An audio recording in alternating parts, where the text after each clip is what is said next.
Tonight, we're peeling back the curtain on the woman who has effectively hijacked the national conversation, Keyla Richardson. In an era where viral fame vanishes in seconds, her 2026 resurgence isn't just a comeback. It's a polarizing case study in fame, strategy, and the high price of a second chance. Before she was the face of the biggest competition on television, Keyla Richardson was a ghost in the industry she once dominated. In 2019, she was the undisputed queen of gospel, riding high on a series of hits that made her a household name in the faith-based community. But then, the trail went cold. For years, the industry's golden girl was nowhere to be found, leaving behind a vacuum of unanswered questions and fan theories. Our investigation reveals that during this period of silence, Richardson wasn't just resting. She was recalibrating in Florida, working a standard teaching job while navigating the complexities of single motherhood. However, some industry insiders are now suggesting that this quiet life was a strategic retreat, a way to cleanse the palate of the public before a massive, mainstream pivot. The mystery of her departure is only surpassed by the shock of her return. Many are questioning if the struggling teacher narrative was amplified to make her 2026 audition feel more miraculous than it actually was.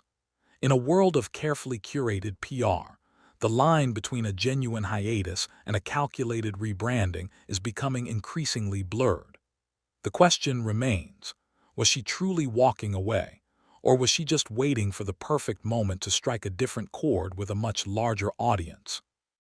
As we look deeper into her timeline, the transition from Sunday best winner to idol hopeful starts to look less like a lucky break and more like a masterclass in career engineering. While the world fell in love with her voice, a vocal group of critics began shouting a different word: unethical. The core of the 2026 Richardson controversy lies in her professional history. How does a woman with a Billboard 1 credit and a major award nomination under her belt end up competing against teenagers who have never seen a professional microphone? This ringer status has ignited a firestorm on social media, with accusations surfacing that the competition is no longer a level playing field. From a reporter's perspective, this isn't just about talent, it's about the integrity of the platform itself. We've spoken to former contestants who feel that Richardson's presence is a ratings grab by producers who wanted a guaranteed powerhouse, even if it meant sidelining less experienced artists. The unfair advantage debate has reached a boiling point, with some claiming her prior training gives her an edge that no amateur could ever overcome. Yet, her supporters argue that the music industry is a revolving door, and a prior hit shouldn't disqualify someone from seeking a new path. This conflict has turned every performance into a trial. Every time she hits a high note, half the audience cheers for her skill, while the other half sees it as a professional outclassing the amateurs. The tension is palpable, and as the finale looms, the pressure to prove she belongs there, honestly and fairly, is mounting to an almost unbearable level. But the most divisive element of this 2026 run isn't a song, it's a 9-year-old boy.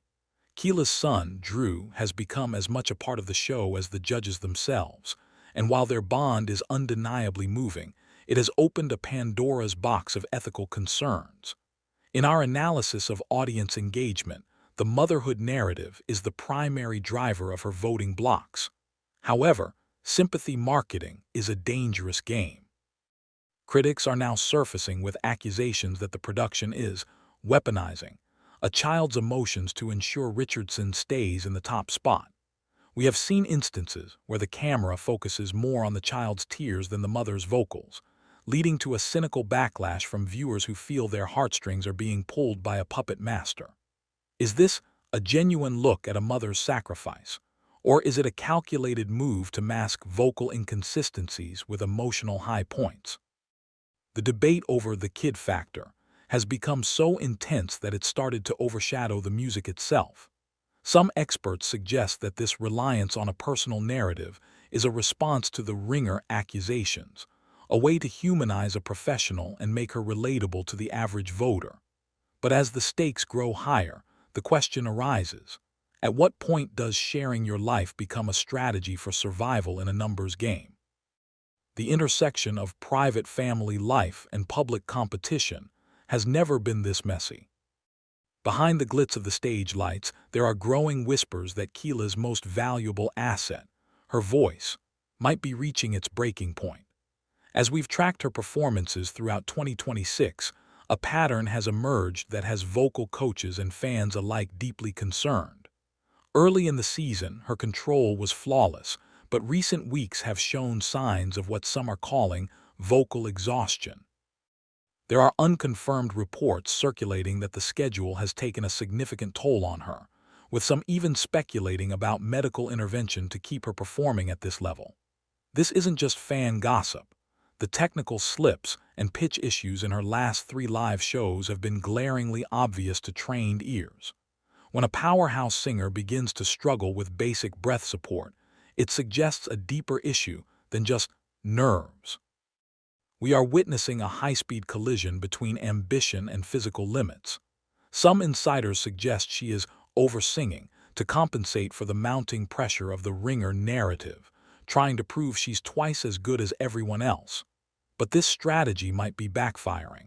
If her voice fails her in the final moments, the narrative of the unstoppable diva will crumble instantly. The irony is staggering.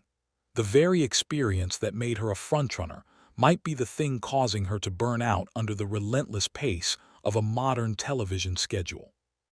The most shocking development in this saga didn't happen on stage, but on the screens of millions of voters when the official app suddenly went dark. This digital glitch has thrown the entire 2026 season into a state of total chaos, with Keyla Richardson right at the center of the storm. When the voting system failed during a crucial elimination round, the vacuum was immediately filled with conspiracy theories. Allegations have surfaced that the technical error was a cover-up to protect certain contestants or to manipulate the final 3 to ensure a Richardson victory for the sake of viewership. As a news organization, we have to look at the data. The sudden change in voting protocol has led to a massive distrust in the results. Many are asking if the fix is in. Was the app truly broken, or was the data not reflecting the outcome the network desired? This controversy has tarnished what should have been a triumphant march to the finale. Instead of talking about the songs, the nation is talking about rigged outcomes and producer interference. For Keyla, this is a double-edged sword. While it keeps her in the headlines, it casts a shadow of illegitimacy over her potential win. If she takes the crown under a cloud of technical suspicion, can she ever truly be seen as the people's champion? The silence from the network has only fueled the fire, leaving fans to wonder if their voices and their votes actually matter in the face of a predetermined narrative. As we approach the final curtain, the story of Keyla Richardson in 2026 serves as a powerful reminder that in the modern world, talent is only half the battle. Whether she wins or loses, she has already achieved something remarkable. She has forced us to confront the uncomfortable realities of the fame machine. We are left to decide for ourselves. Is she a woman of immense faith and resilience who fought her way back from the brink? Or is she the ultimate product of a rebranding campaign designed to exploit our love for a comeback story? Her journey from the gospel charts to the center of a national scandal has been anything but predictable. She has faced the accusations of being a ringer, the ethical debates over her family's involvement, and the technical failures of the very platform that elevated her. As a reporter covering this beat, one thing is certain. The conversation about Keyla Richardson won't end when the credits roll. She has become a symbol of the second act in American life, a polarizing figure who reminds us that the road to the top is often paved with controversy and compromise. As we wait for the final results, the nation remains divided, not just on who should win, but on what it means to be a star in 2026. One thing is for sure, no one will be forgetting this name again anytime soon.